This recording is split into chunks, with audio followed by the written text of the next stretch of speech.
শুভ সকাল বন্ধুরা। তো তোমরা সকলে কেমন আছো? আশা করছি যে যেইখানে আছো খুব ভালো আছো আর সুস্থ আছো। আজ নতুন আরও একটি ভিডিও তোমাদের সকলকে অনেক অনেক ভালোবাসা জানাই।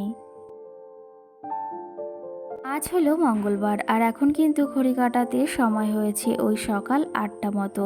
তো আজকের ব্লগটি আমি সকাল ৮টা থেকেই শুরু করছি তোমাদেরকে সাথে নিয়ে। আশা করি আজকের ব্লগটি তোমাদের খুব ভালো লাগবে, তো চলো দেখতে থাকো। আজকে কিন্তু ঘুম থেকে উঠেছি একটু সকাল সকাল, আর মাম্মামও কিন্তু একটু সকাল সকালই ঘুম থেকে উঠে গিয়েছে। আর কালকে না রাত্রে প্রচুর পরিমাণে কিন্তু ঝড় বৃষ্টি হয়েছিল। সেই ক্ষেত্রে না রাত্রের ঘুমটা কিন্তু সবারই ভীষণ ভালো হয়েছে। আর মাম্মাম না সারা রাত্রে একবারও জ্বালাতন করেনি, আর খুব ভালো কিন্তু ঘুমিয়েওছে। আর সকালের ওয়েদারটা বেশ ভালো ছিল, আর রাত্রে না একটুও গরম ছিল না, প্রচুরই কিন্তু ঠান্ডা লাগছিল। সেই ক্ষেত্রে সকাল সকাল উঠে এই যে ব্রাশটাও করে নিলাম, আর ওই যে ওইখানে মা সবজি গাছ লাগিয়েছে সেখান থেকেও না একটু ঘুরে আসলাম। গাছগুলো কিন্তু এখন ওই যে জল পেয়েছে, বেশ কিন্তু তাড়াতাড়ি বড় হয়ে উঠবে আর কিন্তু ভালো হয়ে উঠবে। আর এদিকে আমার ব্রাশটা করাও কিন্তু কমপ্লিট।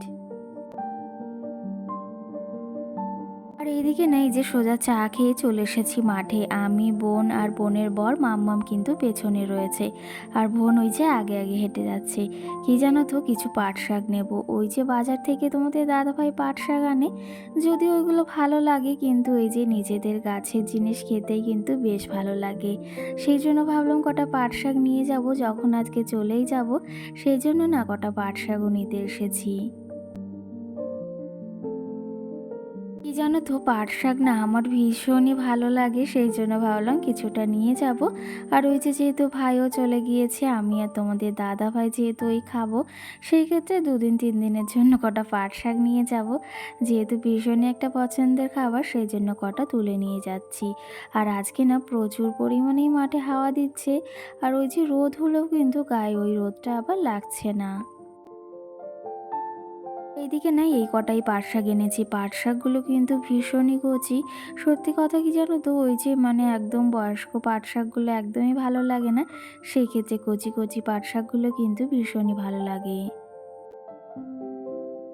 ওই যে তোমাদের যেহেতু বলেছি আজকে চলে যাব, সেহেতু না দাদা আজকে সকাল সকাল বাজারও করে নিয়ে এসেছে, আর সঙ্গে কিন্তু দুটো হাঁসও নিয়ে এসেছে। আর এইদিকে কিন্তু তোমাদের দাদা ভাইও চলে এসেছে। আর ওই যে সকালে যেহেতু ও খায়নি, তার জন্য ভাত আর কালকের ওই যে মাংসটা ছিল সেটাও না রেখে দিয়েছিলাম, তো সেটা দিয়েই ও খেয়ে নিয়েছে। এদিকে মাংসটা পরিষ্কার করে দিয়ে এসেছি কিছুটা, আর এখন কাটাকাটি হচ্ছে। আর এদিকে না রান্নাটাও আমি বসিয়ে দিয়েছি। আর আজকে কিন্তু দাদা আমাকে রান্না করতে বলল। কি জানো তো, ওই আবদারগুলো মেটাতে না আমার ভীষণই ভালো লাগে। আর সত্যি কথা বলতে রান্না এমন একটা জিনিস না, সেটা আমার করতে না ভীষণই ভালো লাগে। আর এইদিকে মাছ ভাজাটাও কমপ্লিট। আর আজকে না মাটির উনানেই রান্না করছি। আমাদের বাড়িতে কিন্তু মাটির উনানেই রান্না হয়। আর ওই যে মাঝে মাঝে একটু প্রেশার কুকারে ভাত এটা ওটা রান্না করা হয়, আর চাটা বানানো হয়। আর আমার মা কিন্তু মাটির উনানেই সবসময় রান্না করে।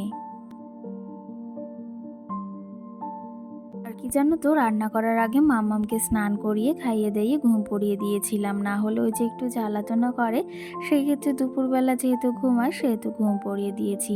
আর আজকে না নতুন একটা কিছু রেসিপি রান্না করেছি। রেসিপিটা হচ্ছে দই কাতলা। জানো তো, আগে কখনো রান্না করিনি, আজকেই ফার্স্ট টাইম রান্না করলাম। এদিকে কিন্তু রান্না করতে করতে দিদিও চলে এসেছে। দিদি কিন্তু ওই যে মামামকে নিয়ে সঙ্গে জামাইবাবুকে নিয়েই এসেছে। আর রান্নাটা যদি এখনো পুরোপুরি কমপ্লিট হয়নি, ওই যে মাংস কষানোটা শুরু হয়েছে আর ঝোলটা দিয়েছি। আর ওইদিকে মাছের ঝোলটা আর পটল ভাজাটা কিন্তু হয়ে গিয়েছে। অনেকেই কিন্তু আমাকে কমেন্ট করছে এএস ফ্যামিলি তোমার কে হয়? তো সেই ক্ষেত্রে এএস ফ্যামিলি বলতে ওটা কিন্তু আমার মায়ের নিচের পেটের একদম দিদি হয়। তো সেই ক্ষেত্রে তোমাদের এই প্রশ্নের উত্তরটাও দিয়ে দিলাম। আর সঙ্গে কিন্তু আরও কমেন্টও এসেছে। সঙ্গে কিন্তু আরেকটা দিদিভাইও কমেন্ট করেছে যে তোমার দিদিকে না ভীষণ সুন্দর দেখতে। আর সঙ্গে কিন্তু এটাও কমেন্ট করেছে তোমাদের দুই বোনকে ভীষণ সুন্দর লাগে। তো সেই ক্ষেত্রে তোমাকে অসংখ্য ধন্যবাদ দিদি, যে আমাদের দু বোনকে তোমার ভীষণ ভালো লাগে। যাই হোক, এদিকে কিন্তু রান্না বান্না সবই কমপ্লিট, আর এখন ওই যে সবাইকে খেতেও বসিয়ে দেব। তার জন্য না সব কিছু রেডি করে নিয়েছি। এদিকে হাঁসের মাংস হয়েছে আজকে, সঙ্গে দই কাতলা আর পটল ভাজাই না করেছি। এই যে সবাইকে কিন্তু খেতেও দিয়ে দিচ্ছি, আর এরপরে না মামামকেও খাওয়াবো। আর ভেবেছি আজকে যেহেতু চলে যাব, সেই জন্য না একটু তাড়াহুড়ো রয়েছে। আর দিদিও চলে এসেছে, দিদিও কিন্তু খেতে বসে গেছে, তোমাদের দাদাভাই, জামাইবাবু আর সঙ্গে বোনের বড়। আর এই যে সবাই আজকে এক জায়গায় হয়েছে, কিন্তু ভীষণই ভালো লাগছে। সত্যি কথা বলতে, একটা পরিবারের মেয়ে তার পরিবারের হাসি ফোটানোর জন্য কিন্তু অনেক কিছু ত্যাগ করতে পারে, আর অনেক কষ্টও কিন্তু সহ্য করতে পারে। সেই ক্ষেত্রে না ওই যে আজকে দুপুরে রান্না করতে যদিও একটু কষ্ট হয়েছে, কিন্তু এই যে এদের যে রান্নাটা খেয়ে এতটা ভালো লেগেছে, সেটা না আমার ওই যে কোনো কষ্টই অনুভব হচ্ছে না। সত্যি কথা বলতে না, আমি রান্না করতে ভীষণই ভালোবাসি, আর সবাইকে যে এই যে রান্না করে খাওয়াতেও ভীষণ ভালোবাসি। সত্যি কথা বলতে আজকের রান্নাটা না ভীষণই ভালো হয়েছিল, আর সেটা কিন্তু সকলেই বলছিল, ওই যে আমি না, সবাই কিন্তু বলেছে আজকের রান্নাগুলো ভীষণই ভালো হয়েছে। আর আজকে না ফার্স্ট টাইম ওই যে দই কাতলাটা রান্না করলাম, সেটাও না খেতে ভীষণই ভালো হয়েছিল। আর এই যে এত কষ্ট করে রান্না বান্না করে সবাইকে খেতে দিয়ে যদি পরে শোনা যায় যে এত সুন্দর রান্নাটা হয়েছে, তো এর থেকে খুশির আর হয়তো কিছুই হতে পারে না। সেই ক্ষেত্রে না ভীষণই খুশি হয়েছি। এই যে সবার কিন্তু খাওয়া দাওয়া কমপ্লিট, দুই মাম্মাম এখানে খেলাও করছিল। আর এই যে এখন দিদি না বাড়ি চলে যাচ্ছে। ওকে বললাম যে তুই আজকে থেকে যা, আমি যেহেতু যেতেও পারছি না। কি জানো তো, ওই যে দেখতেই পাচ্ছ মেঘলা মেঘলা ওয়েদার হয়ে রয়েছে, আর যেহেতু অনেকটা দূরের রাস্তায় আমাদের যেতে হবে, সেই জন্য না আজকে আর গেলাম না। আর দিদি কিন্তু এদিকে চলে গেল। ওই যে সেই সকালে ঘুম থেকে উঠে কিন্তু কাজবাজ করেই চলেছি, আর খাওয়া দাওয়া করে তারপরে একটু ওই যে শুয়ে বসেছিলাম। আর দিদি তারপর ওই যে চলে গেল, আর তারপরে না এই যে সন্ধ্যাবেলা একটু কফিও করে দিচ্ছি সবাইকে। তো এদিকে কফিটাও পুরোপুরি রেডি হয়ে গেছে, যেহেতু দাদা বৌদিও বাড়িতে নেই জানো তো, ওই যে ওদের আবার জন্মদিনের নেমন্তন্ন রয়েছে, তো সেখানেই গিয়েছে। আমি, বোনের বর, বোন আর তোমাদের দাদা ভাই আর মার জন্যই কিন্তু বানিয়েছি।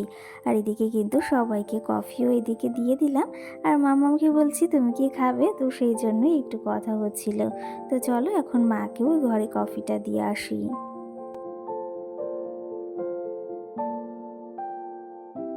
এখন কিন্তু ঘড়ি কাটাতে সময় হয়েছে ওই 9টা, আর এখন না সবাইকে একটু ফ্রুটিও দিয়ে দেবো। একটু আগে কফি বানিয়ে দিয়েছিলাম, আর এখন একটু ফ্রুটি দিয়ে দেবো। কি জানো তো, তোমাদের দাদাভাই যে দুপুরে এনেছিল দই আর সঙ্গে ফ্রুটি, কিন্তু দইটা সবাই খাওয়ার পর খেয়েছে, আর ফ্রুটিটা কিন্তু কেউ খায়নি। সেই ক্ষেত্রে না ভাবলাম এখন সবাই ওই যে বসে বসে টিভি দেখছে, তোমাদের দাদাভাই খেলা দেখছে, বোনের বড়, তো ভাবলাম এখন ফ্রুটিটা দিয়ে আসি, এখন বসে বসে কিন্তু খেতে পারবে। তো বন্ধুরা, এখন কিন্তু ঘড়ি কাটাতে সময় হয়েছে ওই 10টা। তো সেই ক্ষেত্রে সবাইকে ফ্রুটিও দিয়ে আসলাম, আর খাওয়ার টাইমও হয়ে গেছে, ওরা টিভি দেখছে বসে বসে। আর এদিকে আমিও ফ্রুটিটা খেয়ে এসেছি, আর ঘরের ওই যে মানে ঘরের বলতে ঘরে এসে একটু এডিটিংয়ের কাজ বাকি ছিল, সেটাও একটু সারলাম, আর এখন একটু বাকি রয়েছে। তো ওই যে দিদিরা তো সন্ধ্যার সময় চলে গিয়েছে, আর দাদাটার সঙ্গে গিয়েছে ওই যে জন্মদিন বাড়িতে। তো সেই ক্ষেত্রে আমাদের রাত্রের মানে দুপুরে রান্না করেছি একটু বেশি করেই, যেহেতু রাত্রে মার রান্না করা লাগবে না, সেই ক্ষেত্রে অনেকটাই ভাত বেঁচে গেছে। তো সেটা দিয়েই রাত্রে মুড়ি দিয়ে খাওয়া দাওয়া হবে। আর মামামের খাবারটাও মাকে রান্না করতে বললাম, মা কিন্তু মামামের খাবারটা রান্না করছে।